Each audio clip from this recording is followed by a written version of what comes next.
வணக்கம். ஒளியின் வழியில் மார்கழி மாதத்தில் ஏகாதசி, துவாதசி, தசமி, முன்பகல் 10, ரா 10 என்று திருமால் ஆலயங்களில் எல்லாம் விழா கோலம்தான்.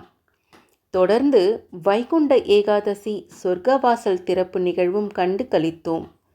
இதன் தொடர்ச்சியாக மார்கழி முதல் நாள் துவங்கி ஸ்ரீரங்கனையே மணக்க வேண்டும் என்று வேண்டி நோன்பிருந்த ஆண்டாள் நாச்சியார் 27ஆம் நாள் கூடாரை வெள்ளஞ்சீர் கோவிந்தா என்ற திருப்பாவை பாடலை பாடி ஸ்ரீரங்கம் கோவில் கருவறைக்குள் சென்று இறைவனுடன் கலந்ததாக புராணங்கள் கூறுகின்றன.